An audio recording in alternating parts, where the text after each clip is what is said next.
In this video, I'm going to teach you how to solve problems involving Atwood machines. Those are basically just problems involving pulleys and what we refer to in physics, two-body problems. That sounds like you're trying to solve a murder mystery, but really it's just a problem involving more than one object. So an Atwood machine is a system of two objects suspended over a pulley by a flexible cable or string. To make our lives easier, we assume that the mass of the pulley is negligible, friction on the pulley is negligible, and the mass of the cable or cables is negligible. So this is an example of an Atwood machine. This is the traditional one, and these are both modified Atwood machines. You usually have to find the acceleration of the system and the tension in the string. Sometimes there's more than one string, so you'll have to find multiple tensions. However, it's not too difficult to solve because you can apply F equals ma to the whole system and each part of the system. The acceleration is the same for all of the objects in the system, and the tension is the same throughout one cable. So you can use that information to come up with a system of equations and solve for your missing variables. So here's problem number 1. We want to find the tension in the string, so this string, connecting the two boxes that are suspended over the pulley. And we also want to find the acceleration of the two boxes. So the way you want to solve these types of problems is to draw a free body diagram for each of the objects. So I'll start with the 1.2 kilogram mass. Oh, and you also need to figure out which way you think the system is accelerating. So I think it's going to accelerate clockwise just because this has more mass, therefore the force of gravity will be stronger going in that direction.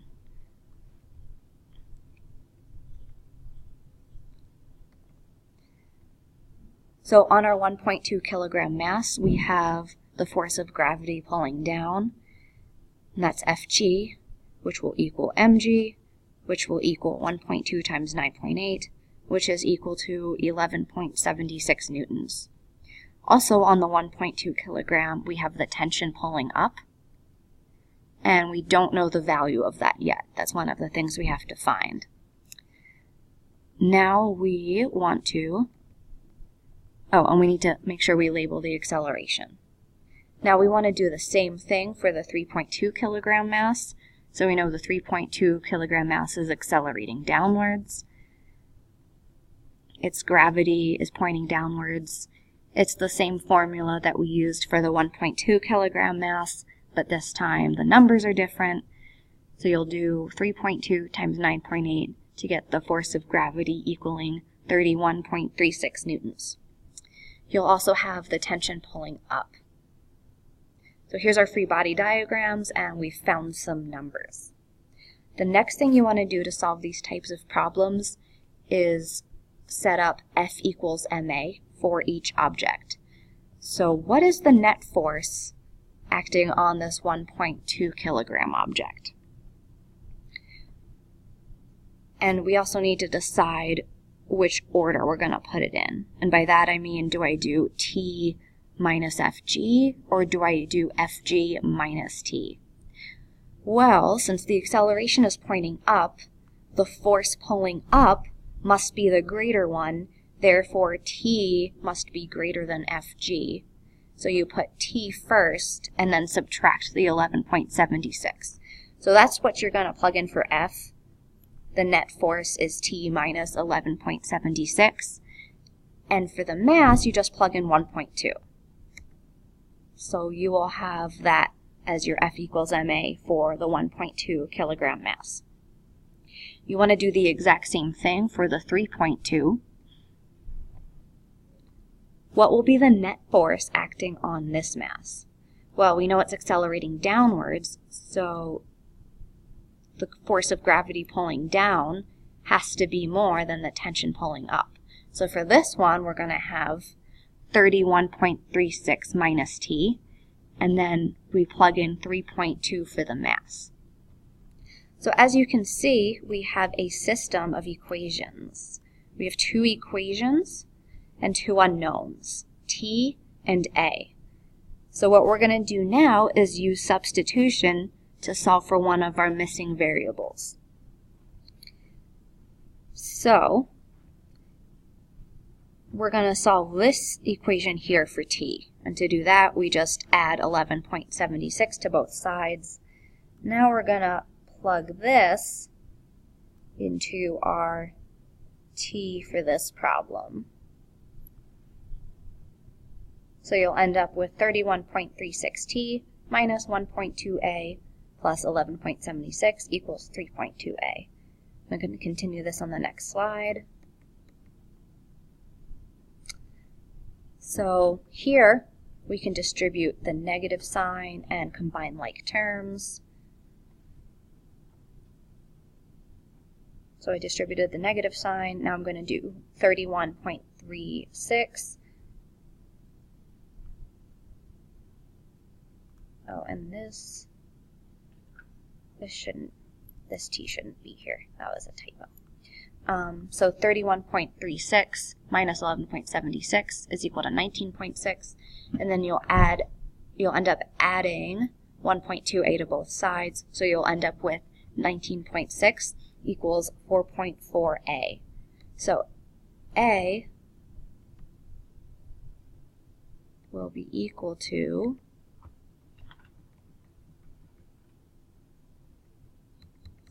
I'll have to go back to that. A will be equal to 4.45 meters per second. I did this slightly out of order. I'll go back to that. Then what you want to do is this 4.45, so A is equal to 4.45 meters per second squared.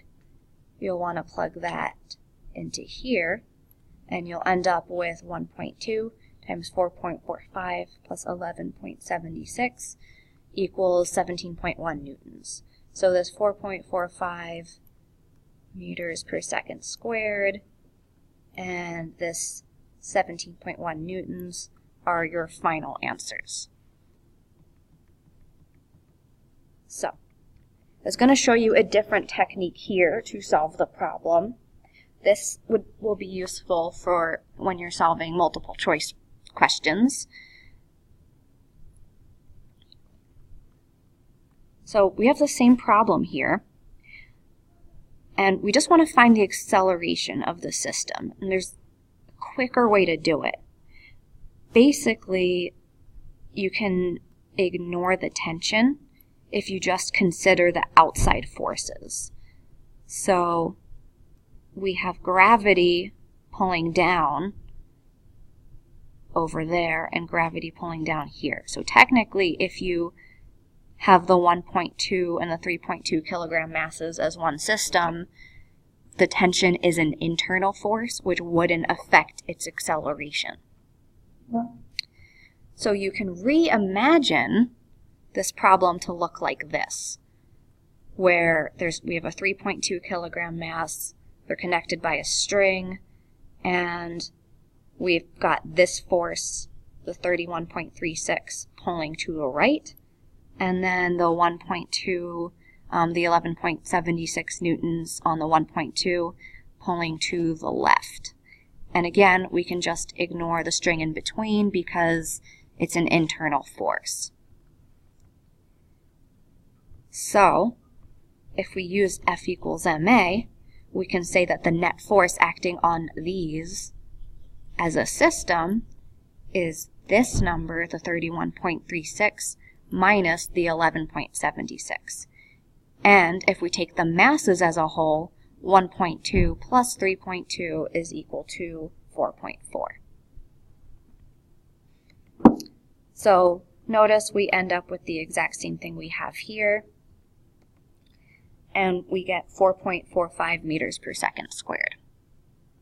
Now you may be wondering, why did I have you do it a more difficult way at first? Well, it's important to draw the free body diagrams on each of the elements in the system, because that is what allows you to find the tension. It's also really easy to get messed up with what your system actually is once you do problems involving 3 or more objects. Okay, here is sample problem 2. We have a box on an inclined plane. It is attached by a pulley to a bucket hanging over the edge of the plane as shown. We have it at a 15-degree angle, M1 is 8, and M2 is 3. So the first thing we want to do is draw a free body diagram showing and labeling the forces, not the components, acting on M1. We want to find the acceleration of the system, and we want to find the tension in the rope connecting the 2 boxes. Oh, that should be, I guess, the box and the bucket. So this part of the problem here is something you often have to do on AP exams, and they're pretty picky about what you draw. So they'll usually give you something that looks like this on the actual exam, and what they don't want you to do is draw something like this. Remember, that's our F down. It's the part of gravity that goes down the inclined plane. That would be a component, and we don't want to draw the components. They state that specifically.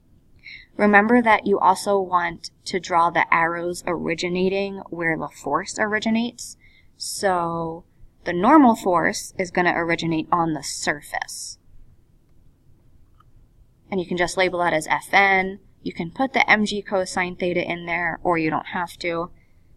And then there's 2 more forces acting on this box. One is gravity pointing downwards, so Fg. I called it Fg1 to indicate that it's object 1. And then we also have the tension. We also have the tension pulling up the inclined plane. So you don't want to draw that one in there. If you draw something just like this, then that is the answer they're looking for.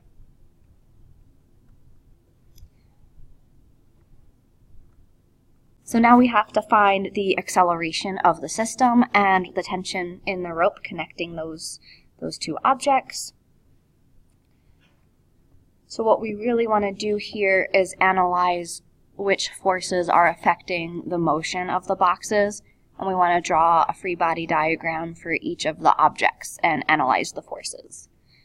So here is mass 1. We have F down the plane, which is equal to m1 g sine theta.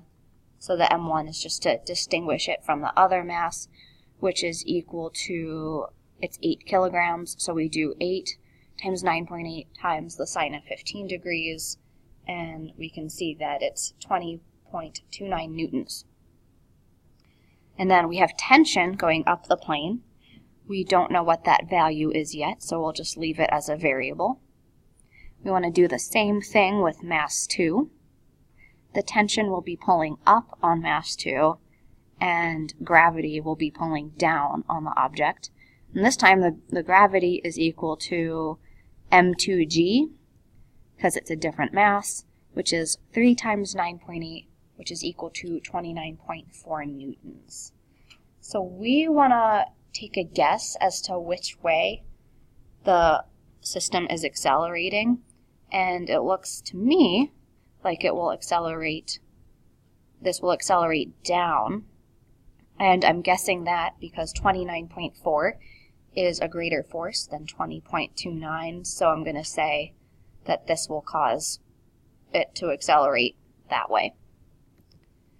So I'm labeling my accelerations. Now I want to set up F equals ma for both objects. So for object 1, the net force will be equal to the tension minus F down, because the tension is pulling up and we think it's accelerating upwards. So T minus 20.29 equals 8a. We want to do the same thing for object 2. This time the force of gravity will be greater than the tension because our guess was that it's accelerating downward. The next thing we want to do is solve this expression for t. So that'll be T equals 8A plus 20.29. And then we can go ahead and plug that information in for T here. And then we can distribute the negative sign and solve for A. So A ends up being equal to 0.83 meters per second squared. So this is one thing that we wanted to find. Now we can just go ahead and plug that into A here to find the tension in the string. And that'll be equal to 26.92 newtons. So those are our two final answers.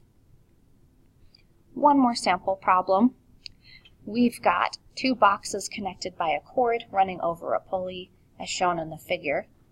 This one's a little bit different because this time we have a coefficient of kinetic friction, so there's friction involved. The mass of the cord and the mass of the pulley are negligible, and we want to find the acceleration of the system and the tension in the cord. So hopefully you guys understand the system for solving these problems now. You want to set up free body diagrams for both. So for box A, we've got the tension pulling to the right, and then we'll have the force of kinetic friction acting to the left. And it'll be useful to solve for that force. Remember, the force of friction is equal to the coefficient times the normal force. So that'll be 0.2 times mg, which ends up being equal to 0.2 times 5 times 9.8, which is 9.8 newtons. And then we want to do the same thing for object B. We've got the tension pulling up and the weight pulling down. The weight will be equal to mg, which is